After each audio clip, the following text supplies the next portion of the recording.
Mesdames, Messieurs, bonjour. Très heureux de vous retrouver ici en direct de la Porte de Versailles à Paris dans le cadre du Salon de l'Agriculture et je vais vous parler de la fraise. Effectivement, ce fruit est merveilleux et pour en parler plutôt bien, j'ai le plaisir d'accueillir Philippe Urraca. Bonjour. Bonjour.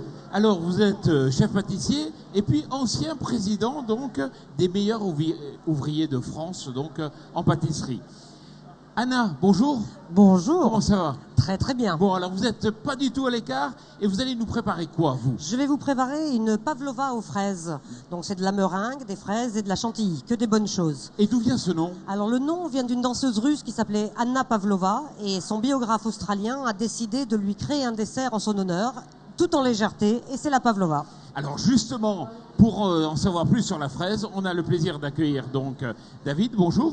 Bonjour. David Fouillet, vous êtes chef de rubrique actualité au sein du magazine Rustica. Alors, on va s'intéresser déjà aux fraises. Est-ce que la fraise, c'est le fruit qui fait le consensus? Oui, c'est aujourd'hui, je crois, le fruit que tous les pâtissiers adorent travailler parce que ça plaît aux petits, ça plaît aux personnes moyennes d'âge et aux personnes âgées. Donc, c'est le fruit qui est beau, qui est savoureux et qui est facile à accommoder. C'est le fruit, quand on le met dans le gâteau, on est sûr de le vendre? Il est clair que si je fais un gâteau à la fraise, je sais qu'il ne va pas rester longtemps dans la vitrine. Bon. Et c'est un fruit qu'il ne faut pas congeler. Vous m'avez dit tout à l'heure, attention, il faut faire attention, parce que justement, il y a un process particulier pour qu'il conserve sa structure. Alors, le problème de la fraise, c'est que c'est un fruit qui a beaucoup d'eau. Et si on le congèle, eh bien, ce fruit, à la sortie de la congélation, il va lâcher un glaçon. Donc, toute l'eau va sortir et la fraise va ramollir. Pour pouvoir le faire, il y a des astuces qu'on vous donnera un peu plus tard. Tout à fait. Les fraises, il faut les consommer toute l'année ou à certaines périodes? Pour moi, la fraise, on la consomme quand c'est le moment de la fraise. Bon, alors David, justement, on va s'intéresser à la production de fraises. La fraise, on en fait partout, déjà dans le monde, en France? On en fait partout dans le monde. C'est un fruit américain à la base. Celui qu'on connaît en tout cas. La fraise des bois est européenne, mais la fraise telle qu'on la connaît, nous, elle est américaine. Pour rebondir, c'est 2 kilos par an et par Français de fraises. Ah oui, donc c'est beaucoup. C'est beaucoup, c'est 120 000 tonnes par an en France, d'importés essentiellement. On en fait partout en Europe, mais aujourd'hui, c'est l'Espagne le plus gros producteur. C'est quoi l'histoire de la fraise? Alors l'histoire de la fraise, c'est d'abord la fraise des bois, jusqu'à la Renaissance. Jacques Cartier revient du Canada avec des plants de fraises de Virginie. Puis Monsieur Fraisier, Amédée François de Fraisier revient avec le fraisier du Chili, celui-là au XVIIIe siècle. Et on va s'apercevoir que les deux se mélangent. C'est ce qui va donner la fraise que vous avez aujourd'hui. La fraise, elle est tout le temps rouge ou il y a d'autres couleurs possibles? Alors, il existe, je crois, une variété de fraises légèrement blanches, mais pour le consommateur, la fraise, c'est rouge. Je le disais tout à l'heure, c'est comme la menthe. La menthe, quand c'est blanc, on n'a pas l'impression qu'on va avoir la saveur. Donc, c'est vrai que la fraise blanche, c'est difficile à travailler. Et puis, elle n'est pas très productive, la fraise blanche. Il faut quand même signaler à propos de la fraise qu'en fait, le fruit, ce sont les petits pépins que vous voyez à l'intérieur. Ce qu'on appelle les akènes, c'est ça? Le reste, c'est l'akène. Ah, d'accord. Et l'akène, justement, c'est un problème en cuisine? Alors, l'akène, surtout sur la fraise des bois. La fraise des bois a un akène qui est un peu ferme, qui est un peu dur, qui n'est pas agréable à manger. Donc, nous, en principe, les fraises des bois, on les passe sur un tamis pour enlever les akènes, pour que lorsqu'on mange le gâteau, on n'ait pas ce problème de petits grains qui restent durs en bouche. D'accord. Alors, Anna va très très vite. Alors, Anna, vous en êtes où, là? Alors, j'ai préparé 3 assiettes pour vous. Comme ça, au moins, vous allez pouvoir goûter tout de suite. Et je vais juste mettre un petit peu d'huile d'olive dessus. Mais pourquoi de l'huile d'olive sur des fraises? Alors, est-ce que je te laisse expliquer, Philippe?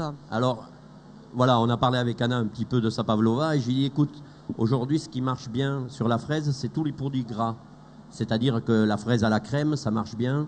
La fraise a évolué aussi. On a des fraises avec beaucoup plus de saveur aujourd'hui, quand on parle de la gariguette. Donc, on pulvérise un petit peu d'huile d'olive qui va exaucer les goûts et la fraise va vraiment ressortir et elle va être longue en bouche parce que le gras va permettre de fixer la saveur. Alors, je reviens à la production. Est-ce que ça se produit dans tout type de sol? On préfère les sols acides, mais ça se produit en tout type de sol. C'est une production sur 3 ans. La première année, le plant de fraisier va donner beaucoup la deuxième année. et moins la 3e année. Il faut renouveler les plantes tous les 3 ans. C'est un fruit qui est apprécié par les jardiniers? Oui, c'est un fruit qu'on retrouve quasiment dans tous les potagers. Hein. Franchement, c'est assez facile à faire. Il faut une butte. On divise les touffes de fraisiers Merci beaucoup. tous les 3 ans pour les renouveler. Et c'est une culture qui ne demande pas grand-chose, excepté de l'eau et une terre riche, essentiellement. Alors on voit les stolons. Qu'est-ce qu'il faut faire avec les stolons? Avec les stolons, on peut les couper, les replanter. D'accord. Simplement, c'est des racines aériennes. Donc c'est assez facile à reproduire. Bon, le semis est plus délicat en revanche, parce qu'on n'est pas sûr de récupérer la même plante que le plan mère. Ça, c'est un peu plus compliqué. Alors, est-ce que ça se mélange avec tout, la fraise? Mais écoutez, j'ai essayé de réfléchir avec quoi ça marche pas. Je trouve qu'il n'y a pas grand-chose avec quoi ça marche pas. La fraise, ça marche bien avec les agrumes, donc le citron, l'orange, tous les nouveaux agrumes même actuels, le yuzu et compagnie. Ça marche bien sur le chocolat, puisque des fraises trempées dans le chocolat, ça marche bien. Ça marche bien avec d'autres saveurs, style un peu plus exotique. Le basilic, je dirais, qui n'est pas exotique, mais qui est une saveur qui marche bien avec. La menthe aussi est une saveur qui marche bien avec la fraise. Moi, j'y trouve pas trop de contrariété. Avec le fruit sec, ça marche bien. Ça marche bien avec le vin. Et avec le vin, bien sûr. On disait qu'à la Renaissance, les femmes le mangeaient avec la crème fraîche et les hommes prenaient la fraise avec du vin. C'est-à-dire, ils prenaient un verre de vin et en même temps des fraises, c'est ça? Carrément, il y avait des vins de fraises. Alors, il me racontait tout à l'heure, et en Bretagne, ils ont une expression qui m'a beaucoup plu, il va vous la dire. En Bretagne, on disait « bu du rouge, manger une fraise, malade avec la fraise ». Effectivement. Est-ce qu'il faut, puisqu'on parle d'expression, est-ce qu'il faut sucrer les fraises? Alors, normalement, si on a bien choisi sa fraise et si elle a été amenée à maturité, on n'a pas besoin de la sucrer, puisque les rayons de soleil nous ont permis que la fraise soit sucrée. Si jamais on est un peu trop en avance sur l'époque ou qu'on veuille, oui, on peut apporter un peu de sucre, mais il y a des façons d'apporter du sucre aux fraises, et je peux vous en raconter une qui est simple, c'est que vous mélangez 1 kg de fraises avec 500 g de sucre, donc avec la moitié de son poids, vous les stockez une nuit au frigo, ça permet que la fraise, on appelle ça un confisage à froid. Donc on ne chauffe pas la fraise, on ne lui donne pas ce goût de confiture. L'extrait sec rentre, c'est-à-dire le sucre qui est dans la matière sèche rentre, fait sortir l'eau et la fraise est monte en saveur. Donc c'est quelque chose d'assez intéressant. Je crois que ce qu'il faut préciser quand même, c'est qu'il y a 2 types de fraises. Il y a les fraises remontantes et les fraises non remontantes. C'est-à-dire il y a celles qu'on va avoir là en avril-mai jusqu'en juin, et il y a des fraises remontantes qui vont commencer en septembre et dont la production va se poursuivre jusqu'en octobre.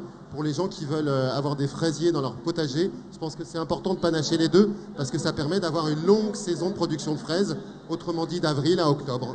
Alors parlons variétés, justement. Est-ce que les variétés, il faut les choisir en fonction du type de gâteau, par exemple? Ben, on les choisit déjà en fonction de la saison, puisqu'il y a des saisons pour les variétés. Celle qu'on utilise aujourd'hui le plus et qui est le plus connue, je crois que c'est la gariguette, parce qu'elle a une belle saveur, elle a un bon équilibre entre l'eau et le sucre, elle a une taille qui n'est pas non plus exagérée, donc qui est facile à manger, et qui, vous la mettez en bouche et vous avez vraiment toutes les saveurs en même temps. Mais c'est hyper important, oui bien sûr. Moi quand je fais un sorbet fraise par exemple, je vais rajouter un petit peu de marat des bois à l'intérieur pour exaucer et venir pousser le goût. Donc oui, le choix de la variété de fraises est hyper important. Ah bien. Alors j'ai terminé, vous avez devant vous des petites assiettes de pavlova à la fraise avec un petit goût d'huile d'olive. Merci encore Philippe pour ce conseil. Bon appétit. Merci beaucoup. Excellent. Alors on revient aux différents types de variétés. La fraise du futur, elle va ressembler à quoi? La fraise du futur. Alors la fraise du futur, moi je verrais une fraise d'1,5 kg, vous voyez, la grosse fraise. Et je retrouverai des saveurs tout en la mangeant, des choses qui vont venir exaucer. Je vous parlais d'agrumes, mais moi j'aimerais que la fraise du futur ait un petit goût de citron derrière qui va venir amener ce petit côté acide et assez agréable sur le produit. Alors moi, ce que je pense de la fraise du futur, c'est que ce sera une fraise urbaine, puisque c'est un fruit qui est facile à cultiver. On le cultive déjà à Bercy, en conteneur, et ça va vraiment, l'agriculture urbaine va vraiment s'emparer de ce fruit, et on aura des fraises qui seront vraiment cueillies le jour même. Alors ça c'est intéressant, parce qu'effectivement, sur le toit des Galeries Lafayette, il y a une entreprise qui s'appelle Sous les fraises, justement, qui produit des fraises tout le temps. C'est bien, c'est pas bien? Mais moi, vous savez, j'aime bien laisser aux saisons les saisons. Je trouve que l'expérience est intéressante. Ça permet de goûter autre chose, mais c'est quand même, je l'ai dit, le rayon de soleil qui va amener le plus sur la fraise, quoi. Plus elles auront mûri au soleil, plus on aura une saveur qui vraiment... le problème de la fraise, c'est cette quantité d'eau qui est à l'intérieur. Et si on est hors saison ou si le fruit trempe dans l'eau un petit peu, eh ben, on le retrouve dans la saveur. Donc moi, je trouve que c'est... Voilà. Alors, puisqu'on a la chance d'avoir Anna, donc, qui est blogueuse pour Annika Panika, justement, les recettes de fraises, ce que vous préférez, c'est quoi? Alors, j'ai une faiblesse pour la confiture de fraises, ça c'est clair. J'aime bien mélanger, c'est pas la meilleure façon de manger la fraise, mais la fraise avec de la pomme dans un crumble. Du coup, elle est cuite, c'est pas la meilleure façon, mais c'est pas mal quand même. C'est très très bon.